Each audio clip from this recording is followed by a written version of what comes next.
जान गंवा देने वाली बेटी से बेहतर है घर पर हो तलाकशुदा बेटी। नमस्कार, मैं गौरव श्रीवास्तव और टाइम्स नाउ भारत के खास कार्यक्रम लेट्स डिकोड में आप सभी का स्वागत करते हुए आज मैं सुप्रीम कोर्ट में तुषार शर्मा हत्याकांड से जुड़े हुई सुनवाई को लेकर अहम बातें सामने रखूंगा। आइए डिकोड करते हैं कि आखिर सुप्रीम कोर्ट में इस सुनवाई में क्या हुआ।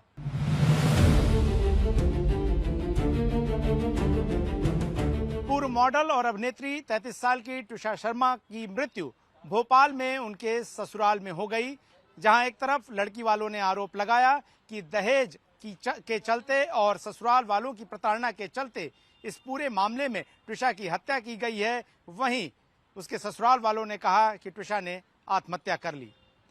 लेकिन तमाम पहलुओं से गुजरते हुए जब ये आरोप लगने लगे और मीडिया और आम जनता के बीच में ये नैरेटिव बनने लगा कि इस मामले में तुषार की सास गिरिबाला सिंह, जो कि पूर्व जज रही हैं, उनकी रसूख के चलते इस मामले में पुलिस प्रशासन और अदालतें निष्पक्ष नहीं हैं, पारदर्शी नहीं हैं और एक तरफा इस मामले में फैसला लिया जा रहा है। फिर सुप्रीम कोर्ट की रजिस्ट्री द्वारा पेश किए गए एक नोट के बाद देश के चीफ जस्टिस ने इस मामले में स्वतः संज्ञान लेकर आज बेहद अहम सुनवाई की। शनिवार को ये मामला लिस्ट होता है और सोमवार को इस मामले में सबसे पहले चीफ जस्टिस ऑफ इंडिया सुनवाई करते हैं।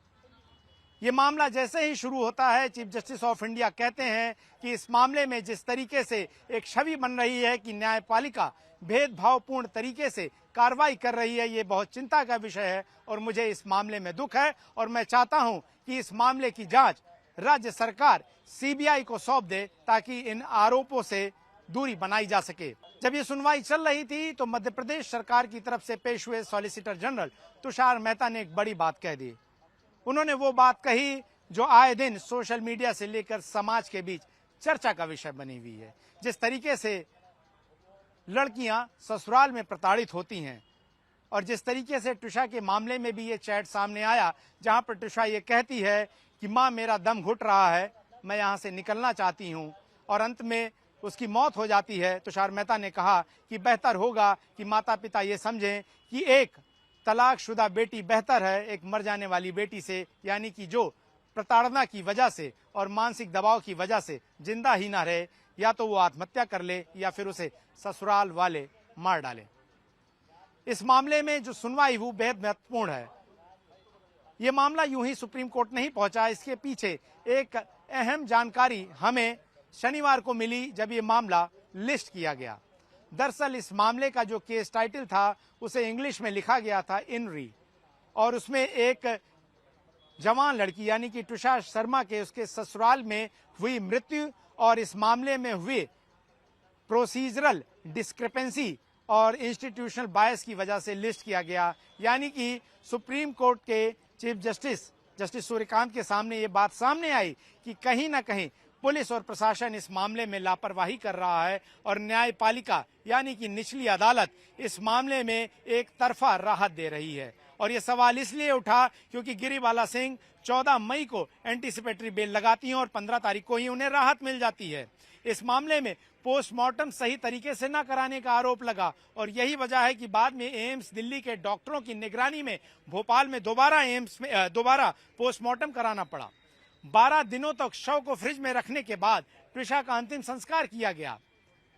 तुषार के भाई मेजर हर्षित शर्मा ने आरोप लगाया कि उन्हें इस मामले में परिवार की सुरक्षा के लिए वकीलों के मुताबिक आर्मी का सहारा लेना पड़ा। परिवार से सच छुपाया गया, तमाम बातें कही गई और यही वजह है कि ये मामला जो है, जब इतने ज्यादा आरोप लगे, लगातार मीडिया में चर्चा होने लगी, तुषार का परिवार आरोप लगाने लगा कि उन्हें न्याय नहीं मिल रहा है, तो आखिरकार में सुप्रीम कोर्ट में इस मामले को सुना गया और सुप्रीम कोर्ट ने कहा कि हमें दुख है कि इस तरह के बातें सामने आ रही हैं और ऐसे में अगर तुषार का परिवार चाहता है कि इस मामले की ट्रायल या सुनवाई निचली अदालतों में मध्य प्रदेश में नहीं हो सकती है, तो वो मामले को ट्रांसफर कराने के लिए रुक कर सकते हैं और हम इस मामले को किसी दूसरी जगह पर ट्रांसफर कर देंगे। यानी कि परिवार नोएडा में रहता है तो मामला इलाहाबाद हाई कोर्ट या फिर दिल्ली हाई कोर्ट ट्रांसफर किया जा सकता है। लेकिन इस बीच chief justice of India justice Suryakant ने यह भी आग्रह किया कि इस मामले में दोनों ही पक्ष जो हैं वो मीडिया में गलत बयानबाजी से बचें या बयानबाजी से बचें, क्योंकि इससे अलग अलग नैरेटिव जा रहा है। वो बेहतर होगा कि जांच एजेंसी के सामने अपनी बातों को रखें ताकि जांच एजेंसी इस मामले में बेहतर जांच कर सके। लेकिन एक बहुत दिलचस्प सुनवाई जो है इस दौरान जो हुई, दरअसल गिरिबाला सिंह जो कि मृतक तुषार शर्मा की सास हैं, उनके वकील की तरफ से कहा गया कि इस मामले में गिरिबाला सिंह का जो पुलिस के सामने दिया गया 161 का बयान है, वो पूरा का पूरा मीडिया के सामने ही छप गया और ये गलत हो रहा है, इस तरीके से लीक किया जा रहा है। इस पर मध्य प्रदेश पुलिस प्रशासन की तरफ से पेश हुए सॉलिसिटर जनरल तुषार मेहता ने कहा कि खुद गिरिबाला सिंह एक चैनल से दूसरे चैनल से तीसरे चैनल, एक मीडिया आउटलेट से दूसरे मीडिया आउटलेट पर लगातार जाकर बयानबाजी कर रही हैं, मृतक तुषार शर्मा की छवि को खराब करने की कोशिश कर रही हैं। उन्हें ध्यान देना चाहिए कि आखिर वो क्या कर रही हैं।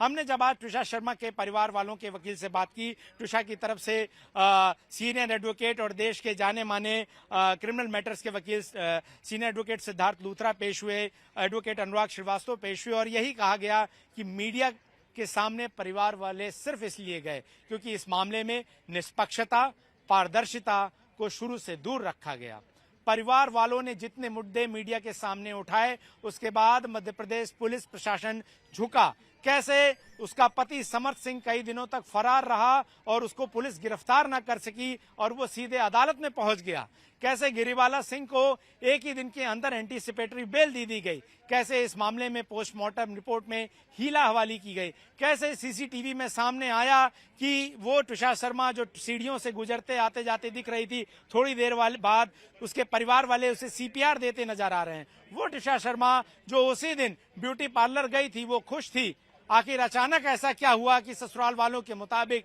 उसने सुसाइड कर लिया। ये बहुत सारे सवाल थे जो इस मामले में उठे और ये चूंकि हाई प्रोफाइल केस था, दोनों ही तरफ बड़े परिवार थे, शहरी परिवार थे जिनके पास आर्थिक क्षमताएं थी, वो बड़े वकील हायर कर सकते थे, लोगों के सामने जा सकते थे और ऐसे मामलों में अगर हिला हवाली और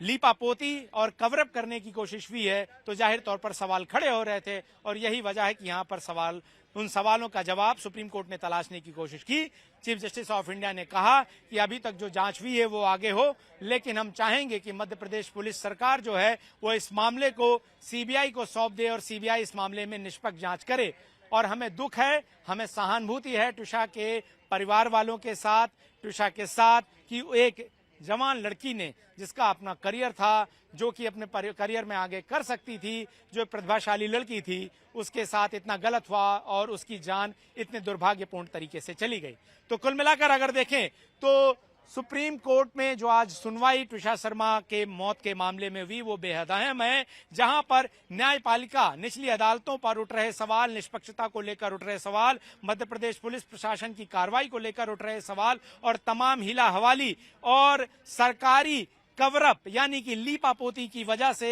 सुप्रीम कोर्ट ने स्वतः संज्ञान लेकर जो सुनवाई की वो अपने आप में आने वाले कई दिनों तक याद रखा जाएगा। लेकिन ये भी याद रखा जाएगा कि कैसे इसमें पुलिस प्रशासन बिना मीडिया एक्टिविज्म के इस मामले में तुषार के परिवार वालों की आवाज को अनदेखा करती रही।